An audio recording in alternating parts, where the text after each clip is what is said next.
Tahunan Diponegoro ya, selain di buku paket dan bahan ajar.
Nah, sekarang kita lanjutkan untuk mempresentasikan hasil karya kalian. Dimulai dari kelompok 1. Silakan kelompok 1 untuk berdiri di kelompoknya sendiri. Untuk kelompok yang tidak presentasi, silakan mengamati dan memberikan tanggapan kepada kelompok yang di depan. Untuk kelompok yang tidak presentasi, silakan mengamati dan memberikan tanggapan kepada kelompok yang di depan. Assalamualaikum warahmatullahi wabarakatuh. Kami dari kelompok 1 mempresentasikan perlawanan Kabupaten Batimura. Kami yang beranggotakan di Laksana, Muhammad Arifin Ilham, Muhammad Arifin Pari, Masa Atipan Nabuda. Tokohnya adalah Thomas Manturesi atau lebih dikenal dengan Kabupaten Batimura. Tahun dan lokasi perlawanannya adalah 15 Mei 1817 di Maluku. Strategi perlawanannya adalah perang gerilya yang digunakan oleh Kabupaten Batimura. Latar belakang terjadinya perlawanan adalah mengusir bangsa Belanda karena adanya praktik monopoli dan sistem pelayaran komi yang membuat rakyat sengsara. Dan ini adalah ilustrasi dari senjata Kabupaten Batimura.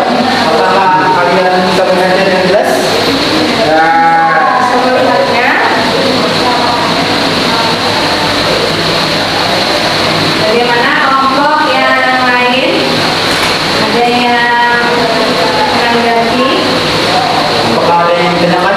Ada.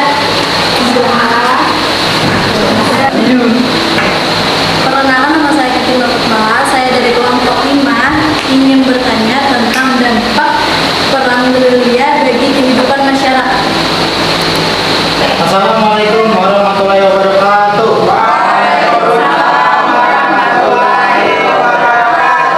Kami dari kelompok 1 ingin mempresentasikan perlawanan Kabupaten Batimura yang beranggotakan Dina Hasanah, Muhammad Arifin Ilham, Muhammad Arifin Pari, Masa Atipan Nabuda. Yang pertama, tokohnya adalah Thomas Manturesi atau lebih dikenal dengan Kabupaten Batimura. Yang kedua, tahun dan lokasi perlawanan adalah 15 Mei 1817 di Maluku. Yang ketiga, strategi perlawanannya adalah perang gerilya yang digunakan oleh Kabupaten Batimura. Yang keempat, latar belakang terjadinya perlawanan adalah mengusir bangsa Belanda karena adanya praktek monopoli dan sistem pelayaran komi yang membuat rakyat sengsara. Perlawanan Batimura karena persatuan dan kesatuan rakyat Maluku, maka Portugis dapat didesak dan bahkan diusir dari Ternate pada tahun 1575. Orang-orang Portugis kemudian melarikan diri dan menetap di Ambon. Pada tahun 1605, VOC datang dan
mengapa dan bagaimana perang Patri itu terjadi? Terima kasih Adi telah bertanya. Di sini kami ingin menjawab pertanyaan dari Adi.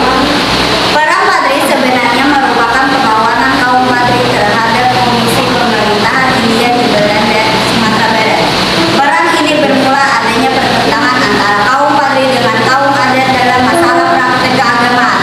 Pertentangan itu dimanfaatkan sebagai pintu masuk bagi Belanda untuk campur tangan dalam urusan Minangkabau. Perlu dipahami sekalipun masyarakat Minangkabau sudah memeluk agama Islam, tetapi sebagian masyarakat masih memegang teguh adat dan kebiasaan yang kadang-kadang tidak sesuai dengan ajaran Islam. Pada abad ke-18 telah datang seorang ulama dari kampung Kota Tua di deretan Agam. Karena berasal dari kampung tua, maka ulama itu terkenal dengan nama Tuanku Kota Tua. Tuanku Kota Tua ini mulai mengajarkan pembaharuan dan praktek agama Islam. Dengan melihat realitas kebiasaan masyarakat, Tuanku Kota Tua menyatakan bahwa masyarakat Minangkabau sudah begitu jauh menyimpang dari ajaran Islam. Ia menunjukkan bagaimana seharusnya masyarakat itu hidup sesuai dengan Al-Quran dan Sunnah Nabi. Di antara murid dari Tuanku Kota Tua ini yang bernama Tuanku Nam Rengke, kemudian pada tahun 1803 datanglah 3 orang ulama yang baru saja pulang haji dari Tanah Suci Mekah, yakni Haji Miskin, Haji Sumate, dan Haji Piabang. Mereka melanjutkan gerakan pembaharuan atau pemurnian pelaksanaan ajaran Islam sebagai yang pernah dilakukan oleh Tuanku Kota Tua.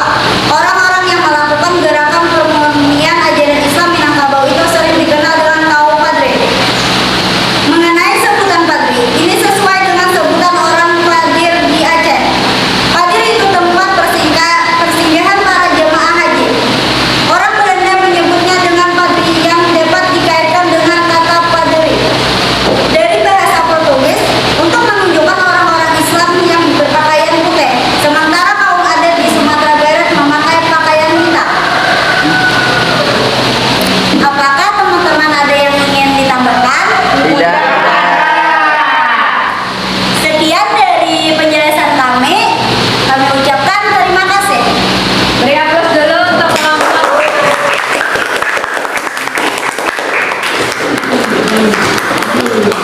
Assalamualaikum warahmatullahi wabarakatuh.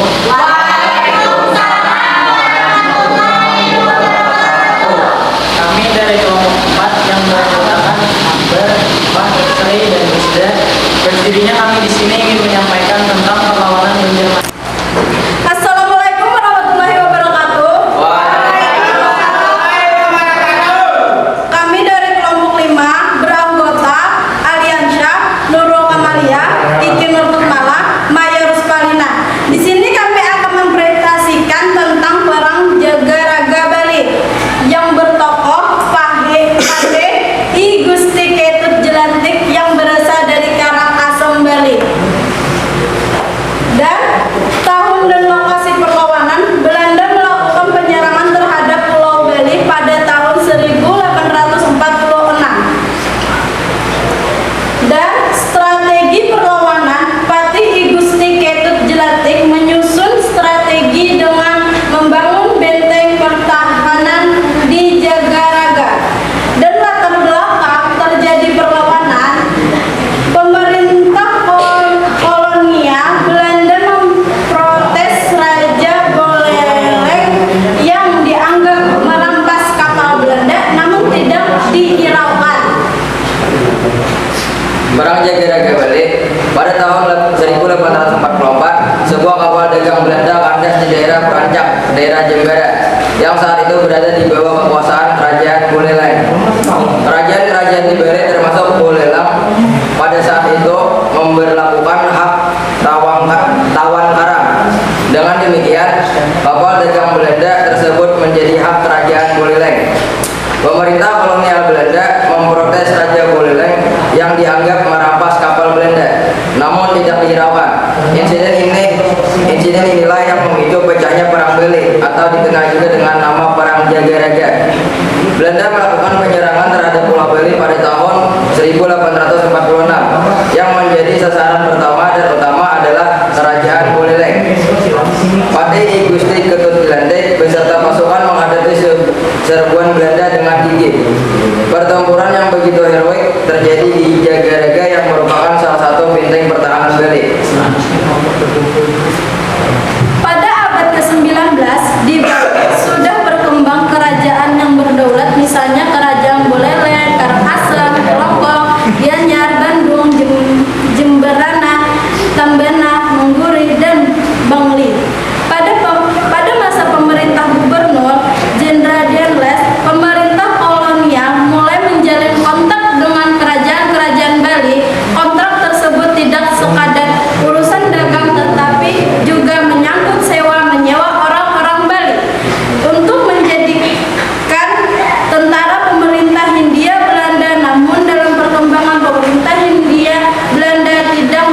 Hopman terus berusaha mendekati raja-raja di Bali agar bersedia mengakui keberadaan dan kekuasaan Belanda.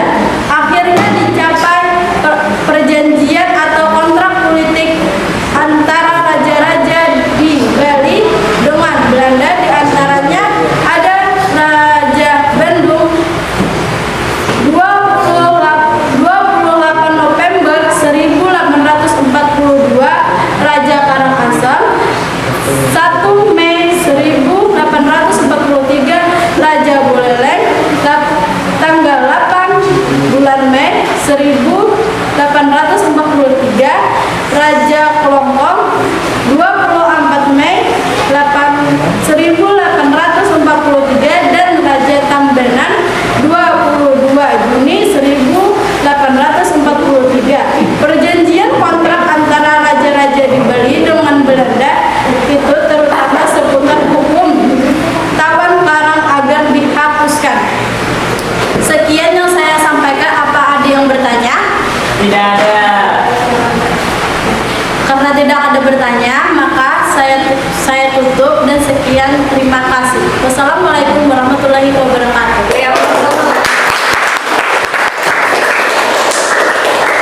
Terima kasih. Tadi anak-anak sudah sangat luar biasa melakukan presentasinya. Kita beri aplaus dulu semua.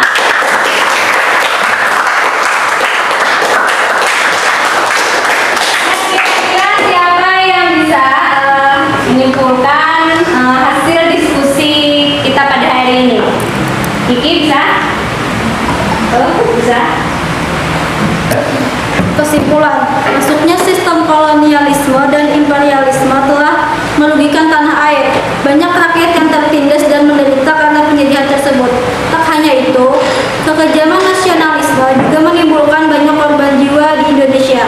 Akibatnya muncul berbagai perlawanan dari rakyat Indonesia.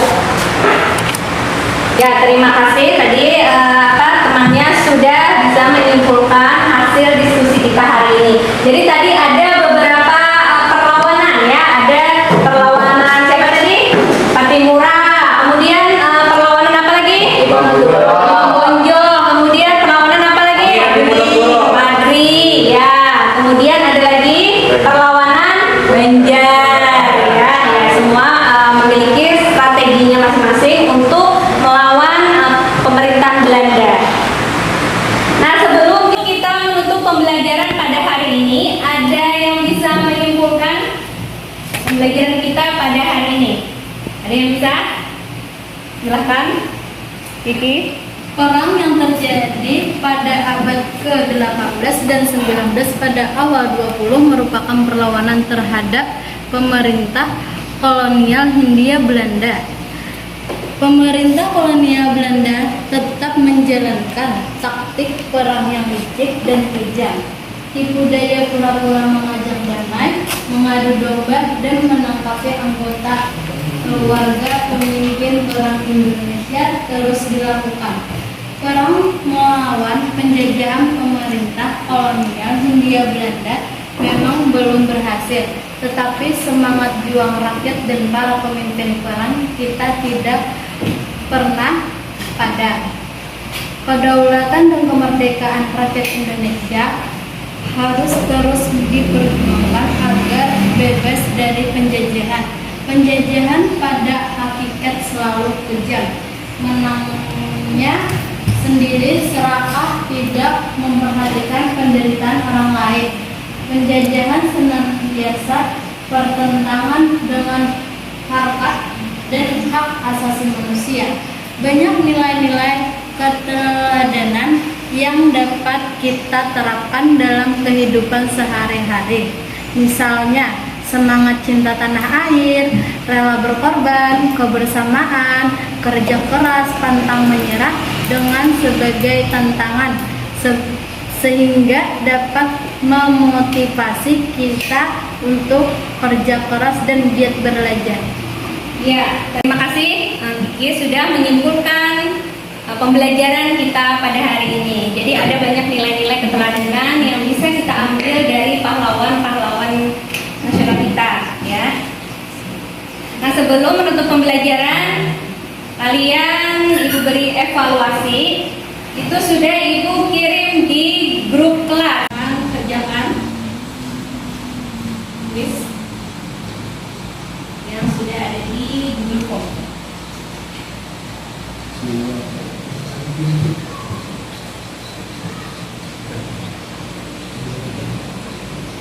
Terima kasih anak-anak sudah mengisi evaluasi yang ada di Google Form.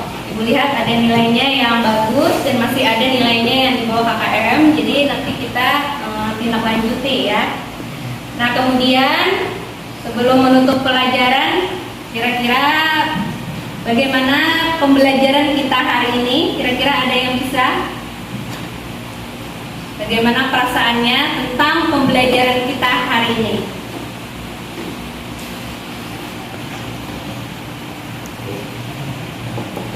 Pembelajaran hari ini sangat menyenangkan. Dengan model PBL, kami sebagai siswa mampu mengembangkan kemampuan belajar kolaboratif dan mampu berpikir kritis. Ya, terima kasih Atul. Nanti untuk jurnal refleksi siswa kalian isi di Google Form yang sudah Ibu kirim juga di grup kelas.